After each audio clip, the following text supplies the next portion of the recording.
It was a brisk Tuesday afternoon in Washington, D.C., and the air buzzed with anticipation. The White House press briefing room was unusually packed, not because of the president or press secretary, but due to a special televised event hosted by a major news network, a youth-focused political roundtable titled Voices of the Future. On the panel sat rising young voices, including college students, teen entrepreneurs, and at the center of it all, Barron Trump, now 19 years old, poised, tall, and polished. Barron, the youngest son of President Donald Trump, had mostly stayed out of the political limelight throughout his father's presidency. But in recent months, he'd emerged as a quiet yet formidable speaker, advocating for youth leadership, economic literacy, and the importance of national pride. His sudden influence had the media scrambling to either paint him as a PR stunt or to trap him with gotcha moments. The host of the event, Graham Leland, a veteran liberal political reporter known for his aggressive interviewing style and viral takedowns of conservative figures, had other plans. A devout critic of President Trump and the Trump family, Leland was not thrilled about being forced by his network to host this youth roundtable. He viewed it as a corporate concession to rising conservative popularity. As the cameras rolled and the audience clapped, Leland forced a thin smile. "Well, let's not waste any time," he said into the microphone. "We're joined today by several intelligent young Americans and also Mr. Barron Trump." The audience let out a mixed murmur. Barron gave a nod and a soft "thank you," unfazed. Leland smirked. "Barron, I think the American people are very curious. You've recently made headlines for speaking at NYU about youth innovation. But tell me, how do you reconcile your father's, let's say, colorful past with your message of unity and dignity?" There it was. A not-so-subtle jab wrapped in intellectual snark. The audience leaned in. Barron didn't blink. "That's an interesting way to phrase your question," he replied. His tone was calm, steady, but razor-sharp. "It sounds like you're more interested in generating a viral moment than in hearing any real ideas." Leland laughed nervously. "Well, you have to admit, your father has been quite divisive, mocking people using, shall we say, language unfit for a role model?" Barron tilted his head slightly. "You're a journalist, Mr. Leland. So let's talk facts, not feelings. Under my father's presidency, America saw record-low unemployment before the pandemic, historic funding for HBCUs, and the First Step Act, which helped thousands of nonviolent offenders, many of whom were black men, reintegrate into society. Is that the behavior of someone who's unfit to be a role model?" Leland tried to cut in, but Barron didn't stop. "My father might not speak like a career politician, but unlike many career politicians, he actually did something for the people. And if your problem is with tone rather than results, maybe you're part of the reason people don't trust the media anymore." The crowd audibly gasped. Barron had not only countered Leland's jab, he flipped the spotlight on the reporter himself. Leland was flustered, caught off guard. "You're awfully defensive for someone so young." "I'm not defensive," Barron said smoothly. "I'm just not afraid to tell the truth, even if it makes people like you uncomfortable." From the back row, a young woman in the audience stood up and clapped. Then another. Then another. The crowd was shifting. Leland looked momentarily stunned. The network had intended this as a feel-good panel, but this moment was turning into something else, a cultural turning point, perhaps, but things were only getting started. What had started as a simple youth panel was now blowing up in real time. Within minutes of Barron Trump's fiery exchange with Graham Leland, clips began circulating on social media. One 45-second video titled "Barron Trump Dismantles Reporter Live on TV" gained 3 million views in just an hour. Twitter, YouTube, Truth Social, and even TikTok lit up with hashtags like #BarronOwnsLeland, #TrumpDNA, and #FuturePresident, while mainstream media outlets cautiously framed the exchange as unexpectedly bold. Conservative commentators and influencers went into overdrive. Tucker Carlson reposted the clip, tweeting, "Barron Trump just did what most politicians can't, speak truth with class and courage. Incredible." Charlie Kirk posted, "If this is what Gen Z conservatism looks like, the left is in big trouble." Even people who had never shown interest in politics were chiming in. Young college students admired Barron's poise, parents found themselves nodding in agreement with his tone and facts. And unexpectedly, a wave of moderate Democrats posted things like, "Not a Trump fan, but this kid made a lot of sense."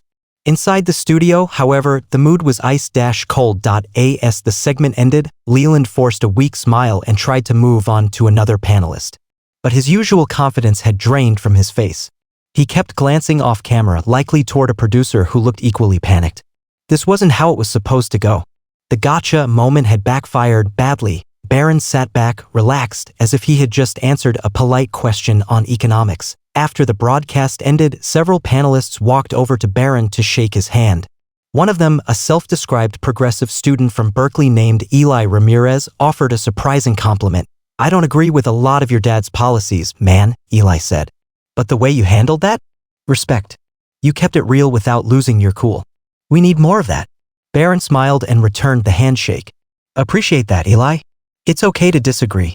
That's how democracy works. What's not okay is mocking people instead of debating ideas." Meanwhile, Leland stormed off stage and into the green room, slamming his notes onto a table. A junior producer followed him in, nervous. "We're getting calls," she said. "It's not good. The clip's going viral and they're roasting you online. The execs want a damage control strategy." Leland was fuming. "He's just a kid. I wasn't going to let him use this platform to whitewash his dad's record." But the producer shook her head. "He didn't whitewash anything. He used actual stats and stayed calm. You came off like you were picking a fight. That hit harder than it should have." Later that evening, as Barron walked out of the studio with Secret Service at his side, he was approached by a father and daughter who had waited outside for a chance to meet him. "Barron," the man said, "I've never voted Republican. But after today, you made me rethink some things. Not about your dad, but about how we judge people before we listen. Thanks for standing up for what you believe." Barron nodded. "It's not about changing sides. It's about thinking for yourself." Meanwhile, back at home in the White House residence, Donald Trump watched the full segment from his private office. Melania sat beside him, a rare smile on her face. "That's our boy," Trump said proudly, chuckling. "Handled the guy better than half the folks in Congress." Melania gave a small nod. "He was polite. And strong. Like you used to be before Twitter." Trump laughed. "Hey, I still got it. But he might be better." The media world was spinning. For once, a Trump had spoken softly and carried a big truth.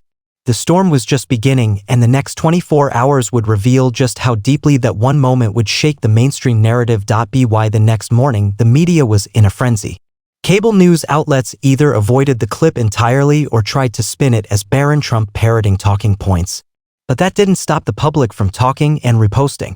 The video had already passed 20 million views on YouTube, and clips dominated Instagram Reels and TikTok feeds. CNN, in an awkwardly worded piece, headlined their write-up, "Barron Trump confronts reporter in youth panel, sparks debate about civility in politics." But despite their effort to downplay the event, the comments told a different story. "This is what happens when you raise your kid to think, not obey." That reporter thought he was walking into a kindergarten class and got outmatched by a teenager. At the same time, Graham Leland was under growing pressure. He appeared on his own morning show looking visibly shaken. "I want to clarify," he said. "My question wasn't meant to insult Mr. Trump or his son. But we can't ignore the past when discussing public figures, even if their children are involved in politics." It wasn't an apology.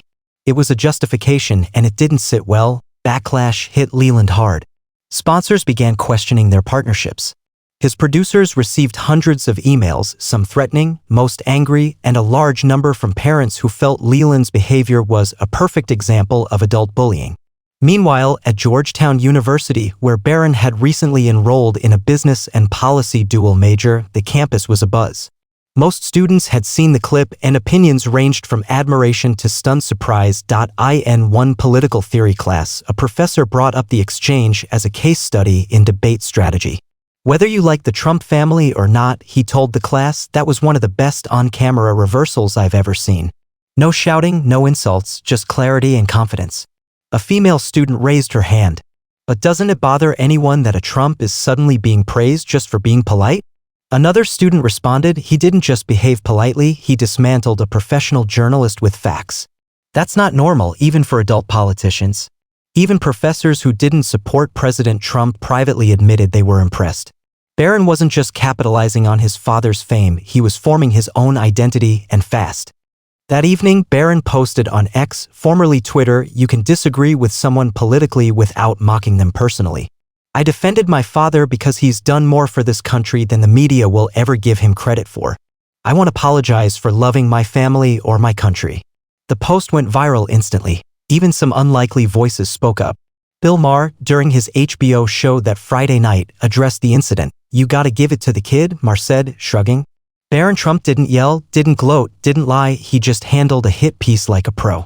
If he keeps that up, the GOP might have their next rock star. The crowd gave a mixed reaction, but even they couldn't deny it. Barron had become a phenomenon overnight.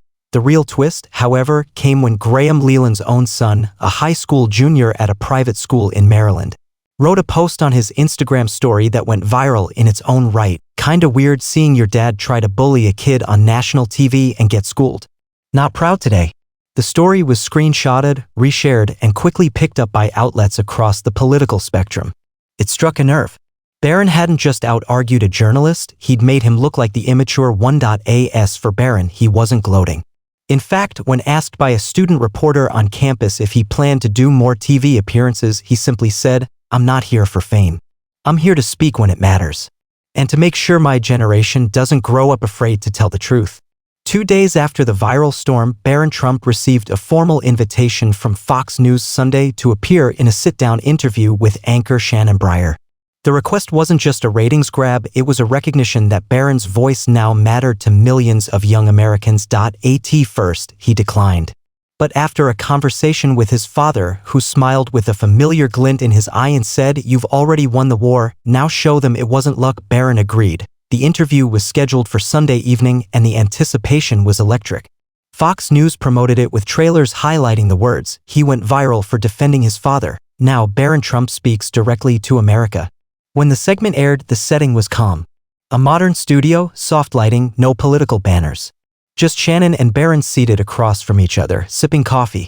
Shannon began gently, "Barron, thank you for being here."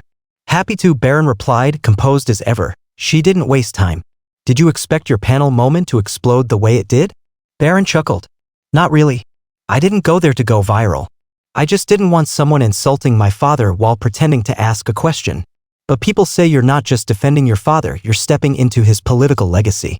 Are you planning to?" Barron paused, thoughtful. "Right now, I'm a student. I love my country and I care about policy, especially tech and education. But I'm not chasing power. I'm chasing purpose." Shannon pressed, "You spoke very clearly about media bias. Do you feel targeted by the press because of your name?" "I do," he said calmly. "But I'm used to it. I grew up hearing people mock my family, sometimes even while I was in the room. You learn to tune out the noise. But every now and then you answer it not with anger, but with truth." Shannon nodded, visibly impressed. "You mentioned truth. In that panel, you cited economic stats and veteran employment numbers. Did you research that yourself?" Barron smiled slightly. "I live in a house where numbers matter. My dad used to quiz me over dinner." The audience, watching from across the country, loved it. Memes began to pour in. Barron equals calm Trump, like father, like genius son, and even Barron 2044? Then Shannon leaned in. "Let's talk about Graham Leland. He's received backlash, and some say he's been unfairly attacked. What do you say to that?" Barron didn't flinch. "I don't believe in cancel culture, even for people who try to cancel others. If Mr. Leland wants to have a real debate on facts, I'm happy to have one. But if you're going to disrespect my family on national TV, don't expect me to stay silent. Respect goes both ways." The line instantly became a headline. "Respect goes both ways" trended on X, and conservative and moderate commentators alike called it a statement for the decade. But perhaps the most shocking part of the interview came at the end. Shannon, hesitant, asked Barron, "If your dad weren't your father, would you still respect the man he is?" Barron looked her in the eye. "Yes. Because I've seen him up close. I've seen him pray before decisions. I've seen him comfort strangers. The media shows you one version. I live with the other." Shannon, clearly moved, nodded. "Thank you, Barron. This has been refreshing." The credits rolled, but the firestorm reignited. Within minutes, even liberal hosts who previously dismissed the young Trump began taking a softer tone. On MSNBC, host Ari Melber said, "We may not agree with his family's politics, but that kid has emotional intelligence, and that's rare in politics." At The View, Whoopi Goldberg commented, "He didn't attack anyone. He didn't lie. He just spoke his piece. And you know what? That's more than most adults do." Graham Leland, watching the interview from his Manhattan apartment, felt a strange knot in his stomach. It wasn't just regret, it was embarrassment. For days, he tried to justify his tone. But the contrast was now too clear. Barron had beaten him twice, first with facts, now with grace. The Monday after the Fox interview felt like a cultural turning point. For decades, Americans had grown accustomed to divisive media cycles, yelling matches, and tribal loyalty. But Barron Trump had introduced something rare into the political bloodstream: dignified clarity. The White House made no official comment about the media whirlwind. President Donald Trump, though, was reportedly beaming at the breakfast table, according to a source familiar with the family. When a staffer asked if he was proud, Trump winked and replied, "I always knew he was the sharpest one. He just doesn't need to brag about it like I do." The ripple effects continued. At high schools, universities, even workplaces, people were asking a surprising question: did you see what Barron Trump said? For the first time, political conversations didn't spiral into chaos. People disagreed, sure, but they discussed. Some young Democrats on campuses admitted they had respect for the way Barron carried himself. On TikTok, influencers who typically skewed liberal were suddenly posting clips of the interview with captions like, "Didn't expect this from a Trump, but wow. This dude has presence. Like JFK but Gen Z.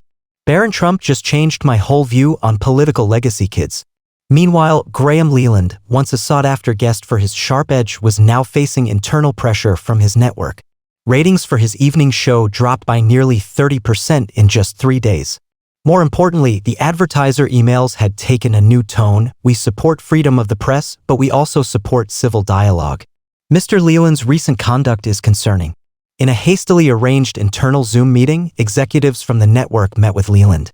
They didn't demand a resignation, but they strongly encouraged him to issue a full, public apology on air. "I'm not going to grovel to a teenager," Leland snapped. "You already lost to him," one exec replied coldly. "This is about credibility now. Yours. And ours." With his hands tied, Leland agreed. That Friday, at the end of his show, he looked into the camera, visibly stiff. "Earlier this week, I was part of a panel discussion in which I asked a question to Barron Trump that many found disrespectful," he began. "I realize now that my tone crossed the line between journalism and judgment." Mr. Trump responded with civility, intelligence, and grace. "For that, I owe him and our viewers an apology. I failed to represent the standards of this network. I hope to do better. It wasn't perfect, but it was enough to stop the bleeding, at least temporarily." Still, Barron didn't acknowledge the apology publicly. Instead, he returned to school life, attending classes, studying economics, and continuing his small online blog where he shared policy opinions under the pseudonym American Sun 21. Only after the panel incident did people realize who the blog belonged to. What happened next shocked even the most hardened political analysts. At a local veterans event in Virginia, President Trump was the keynote speaker. As he stepped aside to thunderous applause, the MC surprised the crowd, and now, with a few words he wrote himself, "Please welcome Barron Trump." Barron stepped up and delivered a short, moving tribute to American families, military and civilian alike, who stood for truth, honor, and service. He ended with a phrase that echoed across social media for days: "We don't inherit greatness, we build it, we protect it, and when it's mocked, we stand for it." People in the crowd stood. Several veterans saluted. A few, including older Marines, wiped their eyes. Back in New York, Graham Leland watched the clip on his phone. This time, he felt no bitterness. Only silence. He closed the screen, sighed deeply, and whispered to himself, "The kid's not playing games. He's writing his own chapter." That evening, he typed out a personal letter, not for broadcast, not for PR. "Just for the truth, Barron, you handled that day with a level of dignity I failed to show. I underestimated you. That won't happen again. You've earned respect, and this old journalist has learned something important. Sometimes the youngest voice in the room is the wisest." He hit send. Barron never replied. He didn't need to, because by then the message was already clear, not just to Graham Leland, but to America. Respect isn't granted by age, power, or media status. It's earned. And on that unforgettable day, in front of cameras, critics, and a nation that desperately needed a reminder, Barron Trump earned it.